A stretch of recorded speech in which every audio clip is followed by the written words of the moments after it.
Hey everybody, Lakes Region Aquariums here today. Today I'm going to be talking about my blood parrotfish. So my blood parrotfish is hiding behind my head right now. This is Meg. I'm going to be talking a little bit about the care guide that goes into these fish. So these fish are actually really easy to keep, honestly. There's not a whole lot to them. They are a cichlid. They're a South American cichlid. They're actually a hybrid mixed between a few different variants down there. Different types of South American cichlids. Super easy to keep these fish. These guys are always going to be they want to be the boss sometimes, so they're going to defend themselves. They're going to defend their little turfs, their little caves, especially if they get their fins on a cave, then they're not going to let go of that easily. These guys are paired up real well with other cichlids too, South American cichlids, and they tend to just do well in that kind of hard environment, the sassy fish environment. Now, I have a community tank here. I lucked out with this fish because she doesn't go after other fish at all. There are, rainbow fish in here that she just kind of copes with. That is just her little minions and all that. They swim with her and everything like that, so it's pretty cool seeing that.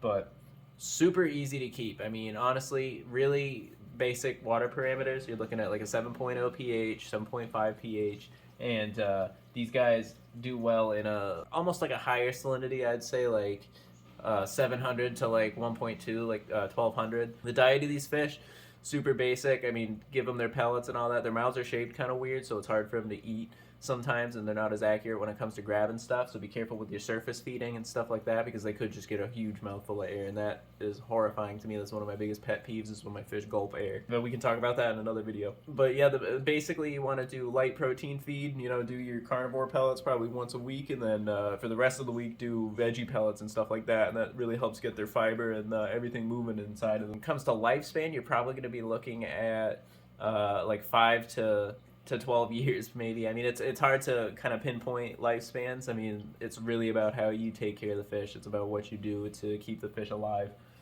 and how you care for them. Definitely do your water changes with this guy. I mean, or these guys, you definitely want to do like a 50% water change if you're keeping a bunch of them. I mean, they're big, messy cichlids, so you definitely want to keep up with your water changes, like a 50% once a week most likely, and maybe even a 20% if you just keep it one. But still, I still do a 50% with this tank. So it all depends on the fish you have in the tank, but being a South American cichlid and a larger one, they're going to create a lot of waste, and it all depends on how much you feed them. I mean, these fish are definitely a basic level, I would say, especially when it comes to keeping cichlids. If you've never kept a cichlid before, this is definitely a good one to start with.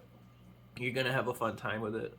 So definitely check the quality of them. Sometimes the hybrids can be kind of weird looking, and they might not have the best health just because it is the man-made fish. So you never see these guys out in the wild, but definitely, inspect them before you have your pet store bag it up for you. But definitely give them a nice, healthy life when it comes to the water changes and the different types of diet you give them. No smaller than a 55-gallon. These guys get big, and they get big kind of quick.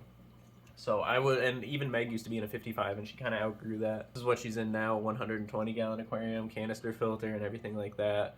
Medium flow in there, but she's loving it. That's the only reason I don't have live plants in here, is because of her. Live plants just don't go well with South American cichlids, as a lot of you probably know. So I just thought I'd give you my 2 cents on my parrotfish, Meg.